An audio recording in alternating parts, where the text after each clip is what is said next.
Thanks so much for joining us again and welcome back. Now, government has started moving state funds held with some private financial institutions into a dedicated account at the Bank of Ghana. This is part of plans to improve the management of funds meant for government business.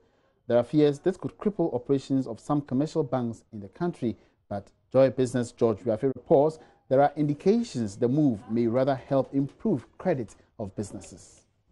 The movement of these accounts, which started around the middle of this month, is part of government's plan to fully implement the single treasury account policy. This will help better monitor most of government's funds, cut waste, as well as corruption in the public sector. Sources say a quick count of these government accounts held in the banks put the number at more than 5,000. Some of the accounts were opened as far back as in the 80s, where most of them were meant for ongoing donor projects. It is estimated that about 5 billion Ghana cedis is held with the banks. This is why there are fears the development might put a lot of pressure on the commercial banks, as most of them depend on these funds for their daily operations. Some industry watchers have also maintained that looking at the fact that most of the commercial banks are struggling with deposits, the action might not be good for them. However, some are of the view that it might force the banks to be innovative and move away from the practice of just buying treasury bills and lend more to businesses. A view shared by the Finance Minister, Ken Oforiatta. So beginning to tell the banks that all of accounts of government institutions will now be at a central bank. So we have to do it in a gradual way so we don't break them down. But then it pushes the banks to now to begin to do banking as opposed to investing in my bills. It is believed that government could be making a lot of savings from this move, especially at a time that it is struggling to meet revenue targets for the first 5 months of this year. Meanwhile, there have been mixed reactions from the commercial banks. While some admit it would affect them, others think that they have instituted necessary measures to lessen the expected shocks. Robert Lehand is managing director of HFC Bank. I think at the end of the day, it will have a negative impact on some of the commercial banks. But I think Treasury management will go a long way in reducing government's interest expense. And I think, therefore, that's a good decision from a government perspective. Don't you think it will weaken some of the banks? Yes, I think it will have a negative impact on some of the banks because a lot of the banks take these funds and then they invest it in Treasury. So that's why I said to you from the beginning, it depends on what perspective you want to look at it. But if I have to put on my nationalistic hat for overall for the economy of Ghana, I think it's a good decision. Executive Director of Access Bank, Ifeanyi Ijioku, tells Joy Business they don't think that they would affect them that much because of their limited interest in government's funds. Access Bank, we don't have a lot of that. So the impact of the TSA on Access Bank will be very minimal because we have been focusing on real business, not government business. So, but for a lot of other banks, there could be a lot of implications depending on the volumes they are in. The higher the volume, the higher the problem probably, as you know.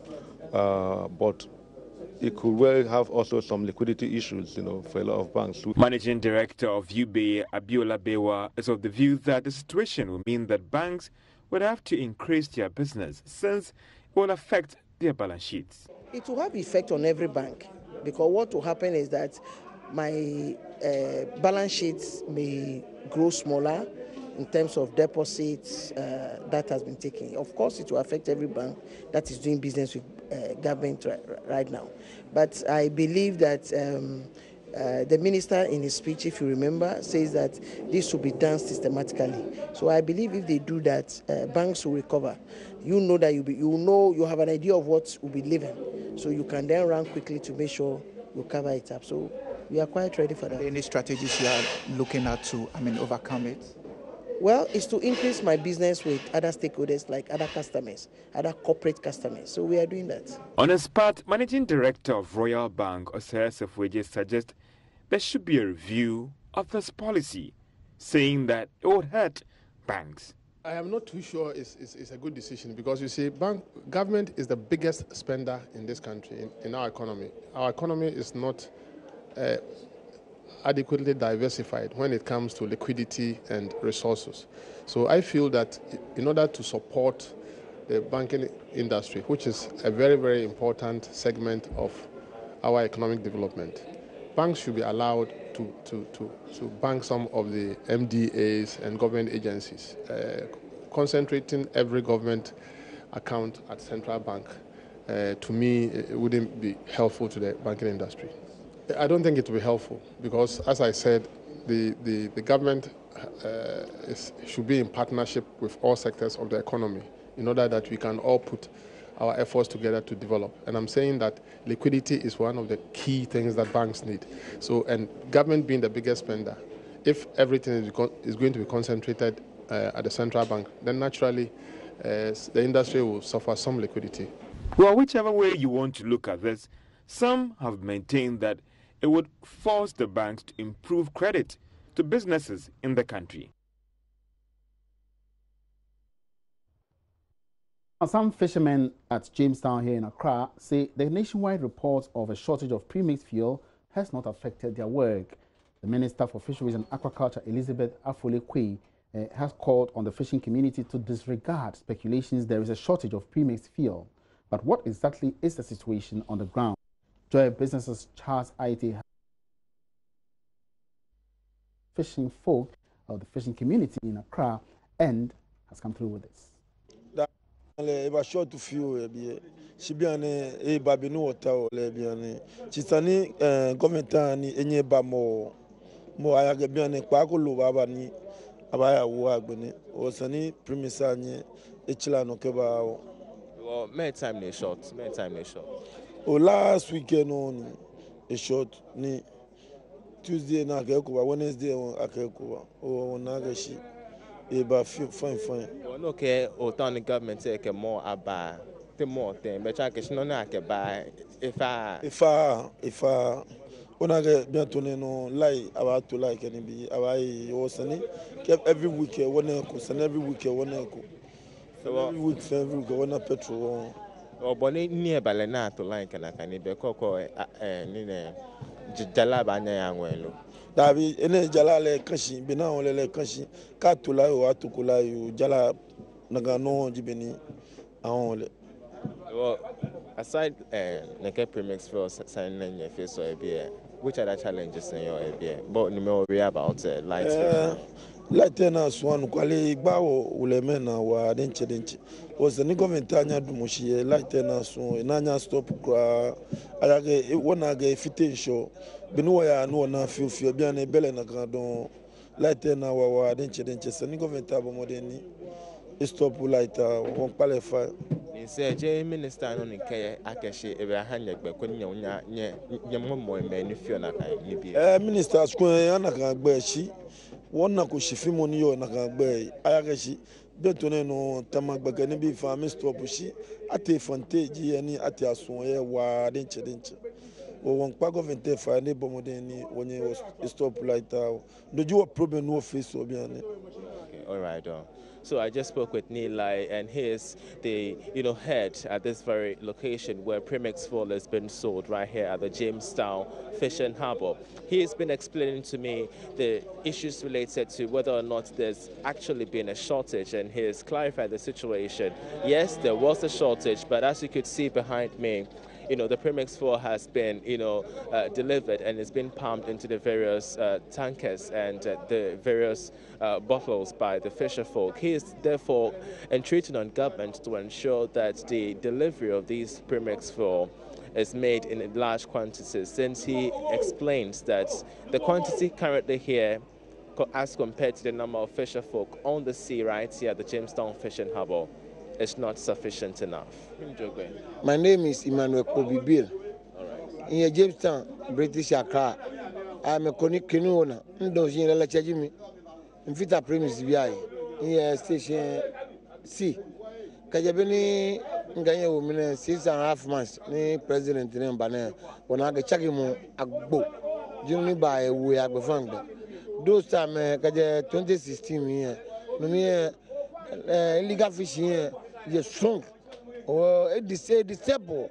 China go for the banner. 6.5 months, me know I went to no longer was an air. No fair number mellow. As your central region. Now, I'm ba accept target show illegal fishing. Well, illegal fishing in Jamestown. Jamestown, Jamestown, Choco, the old Jamestown land there. Ego crab, ego better she benua. She be Antonio Fayaji, Central Region. Central Region, Miss Suwa, I'm Subentono, or Kagovin Target, Kayam a premise. They are me light, they are me new, and Mapa. She got the premise, a premise, and war. Naga small light there. Or government in general, when I got a beer, I premise, or well, or Bantan or Dunshan government told you, you are going to do a tune in a toilet. Once you look at government target, again, never before you do bar. Now, what will I mean?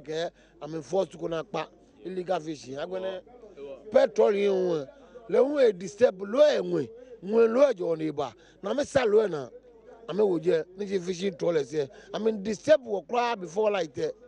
I'm going be in your name. You are problem. Or bad premise problem. Premise celebrate ballet. No, my own small and government fine. That was Emmanuel there speaking to us about other issues that most fisher folk right here at Jamestown are being faced with. Speaking about the issue of light fishing, he says that the issue is not being replicated here at Jamestown. Everything is on the lookout, and of course fishermen are really heeding to the very call by the Fisheries Commission to ensure that issues related to light fishing is brought under control. All right, so let's still stay within the extractive sector, and government is to audit the operations of all the 6 will follow the launch of the multi-mining integration project as part of efforts towards finding a lasting solution to illegal mining activities in the country. Government is set to deploy a 400 joint police and military team as the first batch of anti-Galamsey task force to combat illegal mining from next week. Small-scale miners in the Ashanti region are, however, vowing to return to their pits despite the ban. They accuse government of unfairly treating them, though they have been licensed to operate. Ashanti Regional Secretary of the Ghana Small-Scale Miners Association, Michael Kwajo-Pepra, says their resolve to resume operations is non-negotiable. Meanwhile, Deputy Minister for Lands and Natural Resources, Benito Owusu-Bio, has reiterated government's resolve to ensure small-scale miners meet the requisite standards before issued with new licenses. I would say in the fight against Galamsey, we are about 60% there because currently 80% of them have stopped. 80% of the illegalities across the country have stopped, but there are still some 20% recalcitrant ones who are there. We've heard that some of them are doing it in the night because they think in the daytime they will be caught. But we'll get to them too as well. We have means of also getting to those doing it in the night, even with radar. Very soon we are in consultation with the Ghana Air Force, trying to see if they can retrofit some of the equipment, especially bringing on board drones which have radar sensors and heat sensors that can detect people in the night. Yes. So I would say with that, and very soon the multilateral mining integrated project, the final report will be coming. This is just a component of it. Yes, that is the aspect that looks at the way forward with the artisanal miners. More stories on the extractive industry, and new details from Tullow Oil suggest work on the Jubilee FPSO could end in 2 years. The oil exploration firm disclosed this in its half-year results released in London today. It is not clear for now whether this could result in fresh shutdowns on the Jubilee field in 2018 and 2019. Group Chief Executive of Tullow Oil, Paul McDad, has, however, told Joy Business they are working hard to address the challenge on the Jubilee field. I think the thing we have to recall about the turret issue is that this was a failure of a key component. All the investigations that have been done don't point to any failure of any individual company. It's quite uncertain to why. I think, to me, these problems occur. In our industry, we always have these types of problems. They occur, you know, and it's more important how, as a company, you manage them going forward, yeah? So I think the team have done a great job here of managing a very difficult issue and ensuring that the priorities, which are, of course, safety of the people offshore, the environment, the seas around Ghana and the environmental aspects of that, and making sure that's looked after very well, but then moving on to gas supply to the beach and making sure we can manage and maximise and optimise. So yeah, I would like to think that, you know, in 18 we won't have troubles either here or in any of our operations, but the business we're in, it always gives us troubles, and we're a great team, and we'll continue to manage those issues as they arise. Unless it's force majeure. Well, we had the force majeure in the drilling, and we've managed that. You know, I think the team have done a great job to maximise production from 10, despite being unable to drill wells, and that's been, you know, it's been a job well done, and I'd like to see 10 at full capacity as we go through 2018 into 2019. The Oil Exploration and Production Company earlier this year announced it would carry out the final round of Jubilee shutdown on the field for 3 months from September this year because of challenges with the equipment used in extracting oil from the seabed. It is believed that this could deal a much greater blow to the economy. Still staying within the industry, back to the downstream sector, local oil marketing companies have reiterated the need to reserve a major part of the downstream petroleum activities to indigenous companies. Chief Executive of Petrosol, Michael Bozumbil, in an interview with Joy Business, emphasized the essence of refining Ghana's crude oil from upstream offshore basins to give meaning to the value chain of the oil and gas industry. The cedi's stability has many times been linked to foreign oil marketing companies which repatriate huge sums of profits in hard currencies abroad. He noted local companies which already constitute a chunk of the downstream have demonstrated their capacity to fully take over the sector. Currently, there are over 84 oil marketing companies operating in Ghana's downstream sector, with many of them indigenous. However, they are yet to derive the desired impact on the economy as the handful of multinational players within the sector repatriate their earnings abroad. This situation has consistently put pressure on the city, coupled with the active participation of international oil production companies, have posed some challenges to the economy. The vice chairman of the Association of Oil Marketing Companies, Michael Bozumbil, re-echoed the call for a rigorous local content agenda. It does not make economic sense to be producing oil, you export it raw, then you import finished product. It doesn't make any economic sense. And so I believe that we should be refining our, crude oil locally. However, it must be done efficiently, because again, it doesn't make economic sense to, take your crude oil, refine it at a loss, because your refinery is operating, below optimal level. Or lots of inefficiencies, are inherent in the refinery's operation. So for us to do that, we must correct the inherent challenges that the refinery has, so that we get this, done. He lamented illegal petroleum products which are being marketed countrywide and urged the NPA to continue its efforts to clamp down on such nefarious activities. If you consider that, the economy grew, by over 6% for the first quarter, and each time there's economic growth, the growth rates, corresponds with the growth rate in terms of petroleum, products consumption growth rate. Unfortunately, we have had a downward trend, which is an indication that official figures are not reflecting actual consumption on the ground.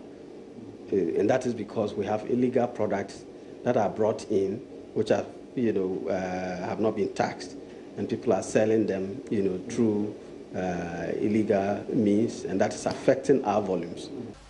Michael Bozumbil, also the Chief Executive Officer of Petrosol, emphasized quality as a key factor to enhance market share and not necessarily pricing by competitors.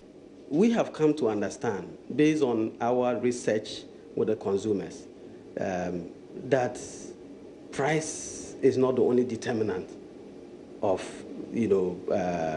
value delivery to the consumer. In fact, The key thing is delivering accurate quantity to the consumer. And, Petrosol has taken that stance, and we are noted in the industry for delivering quality products, at accurate, volumes to our consumers. He called for oil marketing companies to consider mergers and strategic acquisitions in the downstream sector. Let's now cross over to the Upper West region, where Deputy Chief Executive of the Ghana Export Promotion Authority, Akilu Saibu, has underscored the need for government to expedite action on the One District, One Factory initiative. He added objectives of the One Village, One Dam project would also be fully realized with the implementation of the One District, One Exportable Product. Mr. Saibu said the One District, One Exportable Products program will increase the export of non-traditional exports and also create employment for the unemployed. He was speaking at a day's sensitization workshop in Wa. The Ghana Export Promotion Authority has embarked on a program to promote one potential exportable product in all 216 districts in the country. The program, codenamed One District, One Exportable Product, is aimed at increasing through the export of non-traditional exports and also create employment for the unemployed. A one-day sensitization workshop was therefore held in the Upper West region to throw more light on the program. It was attended by municipal and district chief executives, coordinating directors, and some members of some selected civil society organizations. Deputy Upper West Regional Minister Hamidu Sakuchinie welcomed the move, saying for the country to come out from the poverty quagmire, businesses should be given the needed and the necessary enabling environment created for the private sector without any hindrance. This event is especially timely and is very essential to the Upper West region due to the lack of adequate knowledge in the export sector among many businessmen and women in the region. It is surprising that the Upper West region cannot boast of major exporters making any impact in the region. Deputy Chief Executive Officer of the Ghana Export Promotion Authority, Akilu Saibu, noted that the One District, One Exportable Product will complement other programs that will be initiated by the government. The One District, One Factory, as well as the One District, One Dam, are all processes or procedures that will come at play to make the One District, One Exportable Product successful. For example, if somebody is going into agricultural product, what it means is that you will need water to work on the products. And this One District, One Village, One Dam initiative is there to help producers. So it also translates to mean one dam, one village is equal to one village, one exportable product. And we are ready to support. We are also in partnership with Exim Bank to help these districts in line with the export and potential exportable products to get some financial support. Dafiema Buse Isa District Chief Executive Nadi Imur Sanda is already upbeat about the program. Cotton at the moment is not in large quantities in my district, but it has a potential. When I was attending school, almost every part of my district were cultivating cotton because it is drought resistant. Anybody that cultivated cotton that time cannot say he has run at a loss. So it is also a potential. If you also look at shea nut is also there in abundance. It's also a potential. So these are the crops or the products we have in mind. Reporting for Joy Business, Rafiq Salam. Wow. We are down in Accra and we're pausing for an investment tip now. Investment Tips is brought to you by Daffing Finance, Deposits, Investments, Borrowings and Advisory. Some considerations. General rules for investment don't normally apply to everybody. Your circumstances will determine the investment needed. Age profile and the general advice on investments. In your 20s, you must consider the following: education or apprenticeship, employment or trade, first car. This could be a liability also. Financial education and retirement planning.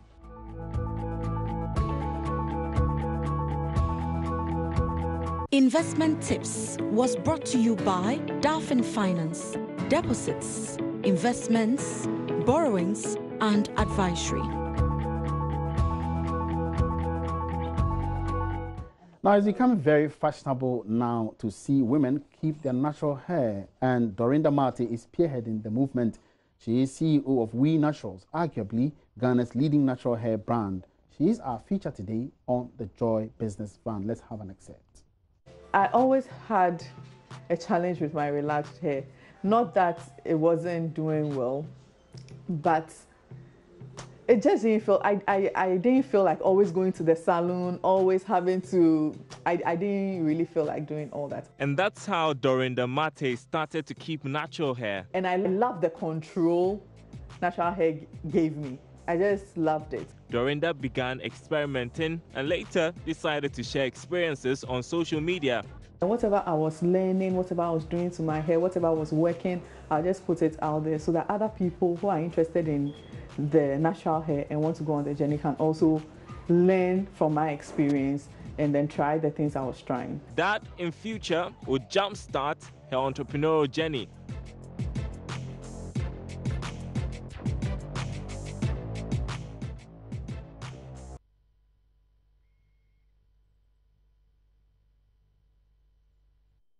All right, so you watched the full story this evening on Business Live.